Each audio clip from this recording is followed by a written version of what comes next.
Hey, what up, y'all? This is your boy Ken. You're watching The View from the Game. Thank you for tuning in. If you're on Instagram, you watch me live. I am the actual man behind the Instagram. Yes, I do answer my DMs. When you DMing me. Hey, but check this out, man. While I got your attention, make sure you go get my book, The 48 Laws of Game. That's right, The 48 Laws of Game. You can get it at audible.com. All you got to do is type my name, Pimpin Ken, when you get to audible.com. And this book, as well as my other book, The Art of Human Chess. This is the book everybody's talking about. This is the book that your daddy should have taught you about. Everything that your daddy didn't teach you the game, it's in this book right here. And The Art of Human Chess, a study guide to win, teach you how to maneuver, teach you how to finesse, teach you how to play chess, teach you how to outsmart your enemy. You got to get my books, classics. Hey, man, also, man, make sure you subscribe, like, and make sure you let everybody know through notification where to come and get this joint at by sharing. And also, I am also the proprietor and the owner of HHF Mag, HHF Clothing, HHF Awards, and HHF Radio. Hey, man, stay tuned, man, and go to thehiphopfraternity.com and check us out. And every Monday, we're at the Ice Bar. That's right, 5456 Fayetteville Road, Atlanta, Georgia. Every artist get in free. Every A&R get in free. Every executive get in free. Everybody is free. Artists get to perform for free, and you get to park for free. The only free game in town. One of my partners, right, one of my P partners gave me my first bra when I was 16. He had a saying, right? You know, for me, him used to talk all the time. He's still my best friend, you know. He said, Ken, the reason why they love you is the same reason why they hate you. The reason why they choose you is the same way they get out on you. He said, you're a pimping motherfucker, and they want to choose us, and they leave you because you're a pimping motherfucker. I said, man, I never looked at it like that. But, you know, it's like being in my life, you know, having all the women I had, they would come in and be coming. And they were like, oh, I just love the way you ran those big body Benz and those Rolls Royces and them minks and diamonds. And then the same reason why they love me, they be like, hey, man, I can't stand that nigga. You know what I'm saying? All he think about is himself. You know what I'm saying? He buys Rolls Royce and he don't want to do this and he don't want to do that and he don't want to do that. And then, you know, it's hard to, you know, really say, you know, I look at love like this, man. Real love, if you love your brother, you'll never kill your brother. Yeah. If you love your brother, you'll never cheat on his wife. Real love, they'll draw a line through the 10 Commandments. Yeah, that's a fact. But that is a hell of a faith. You know what I'm saying? That's a hell of a level to get to. Right. And then, you know, you think about without a foe, a soldier never knows his strength. Yeah, yeah. You know what I'm saying? Without an enemy, a soldier never knows strength. So it's we being met, like you said, the two devils and the angel in your head. Mm-hmm. You're being met with opposition on the daily. Yeah. And I used to say to that point right there, when it be like, well, I've been down for 10 years.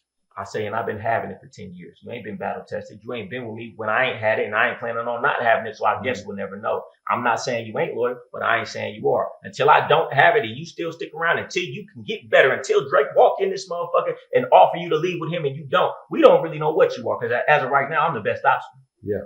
You know, you don't get points just because you was here when I was winning. Yeah, you contributed something, but it was more beneficial to you, and you seeing how we doing things around here.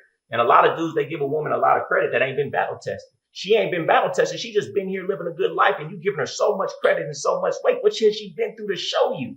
Nothing. Okay, you know? You got the protect on, you got the jewels, you got the whips. I seen the gold. The gold Rolls Royce. You know, my campaign been heavy, man. I had a gold, rap gold, you know, 2017. So Goldie, I'm gonna call you Goldie on this one, right? What did it feel like when you got everything? And you at the top of your game, even bras get out, man. I mean, in my mind, I'm like, what the hell is you thinking? I mean, you know, you could have chose down. I know you got to think about this. Yeah, man. You know, I've understood what it was, because even when I started got my first Rolls Royce, I started to see some women didn't even want to deal with me. So when I started elevating and having things, and then I'm seeing women leave, and I'm like, after you done helped me build all this, you gonna move around. It's their own insecurities, knowing where you're gonna be and knowing what they're gonna have to do to compete. at the level that you're going to be at. Or some things she may have not even seen, but just internally her abandonment issues are already putting in her mind what's going to happen in the future. So and some of them, man, you'd be surprised. They only liked you when you wasn't winning. And the dreams you was telling her about y'all winning together, she didn't really believe them. And when you finally had that come to fruition, she didn't want you no more because she don't want you to win. She was comfortable where she was at. So she leaves. 2 months later, she call you, Daddy, I want to come back. What you tell her? Well, if a woman leaves me and she asked me to come back, see, back in the day, she might have been able to, get something together for me, to come back. But the older I got, I realized, man, you can't buy your way. You can't buy my principles. Once your trust is gone, it's gone. You can't get it back. And all this is going to do is be a recurring thing. No matter how much money you coming to get back with me, this is going to happen. And now it's a game. And now I'm losing respect because I'm taking money over my principles.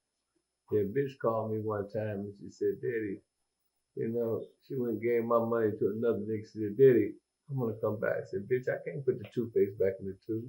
That's one. And then, a lot of times a woman going to tell you, oh, I got this big old bag. I got 20 for you, and she really just seeing if you bite on it. She wasn't going to do it anyway. She really just playing yourself by even saying you'll talk about it, and I done dealt with that a lot of times too. So I realized, no, you can't come back. Once you're gone, you're gone.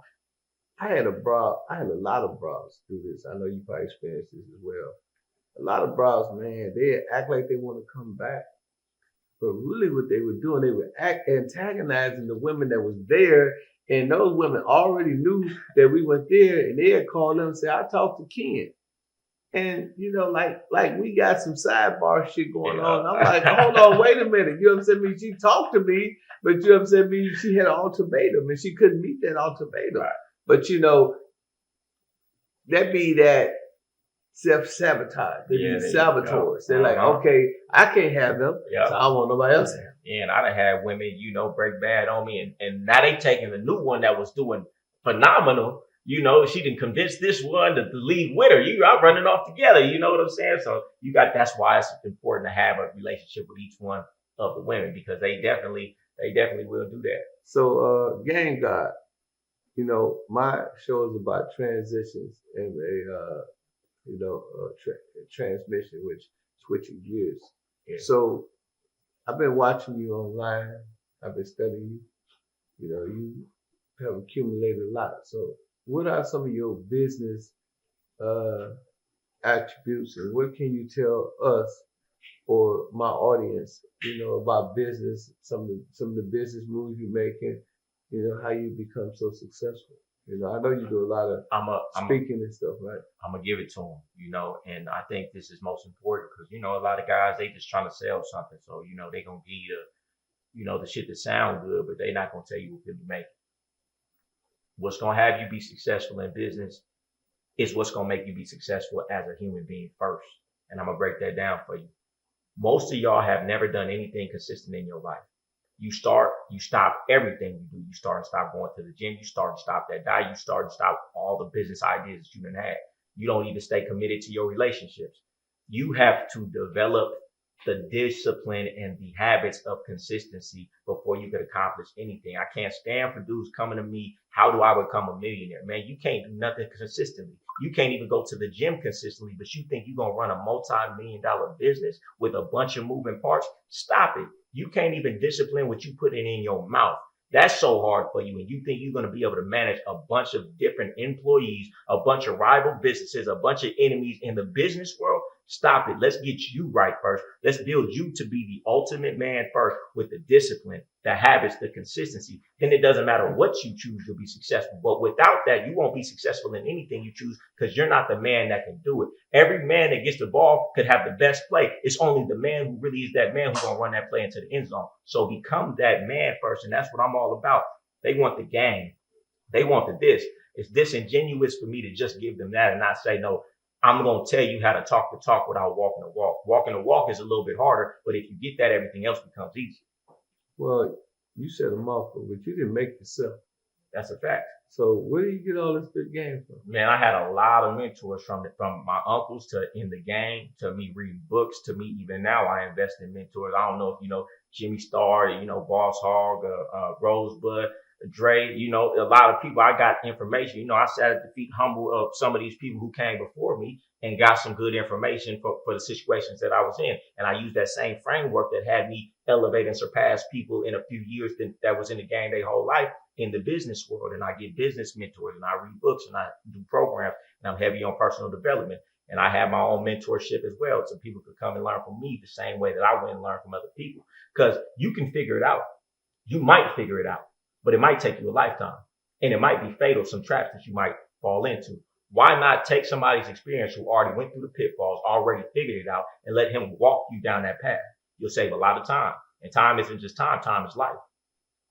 So in your mentorship and being mentor and being a mentee, you know, I know you're a polygamist. So how do you spend your time to be out there doing all that and still have all these beautiful women in your polygamous camp? Well, I'll tell you like this. Everything is easy when you're who you're supposed to be. Because when you're not who you're supposed to be, you're looking to keep somebody. I'm not looking to keep anybody. They looking to keep me. So I'm going to do what I'm going to do. And if you're not okay with that, well, you can go ahead and move on to the next. And it was a pleasure us being together and the things that we did. I'm not stopping my mission for anyone or anything. I'm most important. I come first. And if a woman isn't okay with that and she wants to pull me in ways and in places that aren't conducive to my goals and spend my time in places that's not conducive to where I'm trying to go, then she's not going to be around. So I just focus on what I'm doing, and the women who want to come along for the ride can come. Do you have any kids? I do have one son. What do you think about the women that put brothers on child support? The women who put dudes on child support, I mean, it's foul. Because a lot of times, if you're getting child support and they already taking care of their child, but you only put them on child support because you upset that y'all not together because he didn't do something you wanted him to do that has nothing to do with his support. I mean, you're just a foul individual and you have foul character. And that's why a man needs to be very wise on who he chooses. Because a woman with bad character, that's going to affect you later in life if you keep dealing with it. So people should be very investigate who they dealing with, choose wisely, and you won't put yourself in those type of situations. Because we always got to bring it back to the man. If you chose a foul woman, man, that was still your choice. No matter what foul she did, you chose her. You the man. You made that first move. You didn't have to choose her. You did. So take responsibility for that. There's ugly man, ugly money like to say, you know, she let him shoot the club up. You know what I'm saying? I mean, and so a lot of times women have choices, you know, and they can decide, you know, whether they want to be in that situation or not. Yeah. But the irony of it, right, is that once the child is born, the woman, they don't become child support, they become adult support. Yeah, that's You know, they want to be taken care of. Take care. And then they use the child against the father. That's how it is. Have your baby mama ever tried that on you? Yeah, you know, I done went through a whole lot, you know, dealing with my son's mother. And, you know, thankfully, eventually I ended up getting full custody of my son. So I'm in a much better place, not just financially, but also being able to teach him the principles that I feel are valuable and show him the type of character that I want him to have. But it couldn't have went that way for me. It could have went the other way like I see it go for a lot of dudes. And that's why the only protection from that is you choosing wisely, understanding there's women out here who they not looking for a partner, they looking for help. They're going to use that relationship, they're going to use that marriage, they're going to use that child as a way for them to advance financially. And if you're not careful, you're going to fall victim to that. So you got to be aware that that's out there.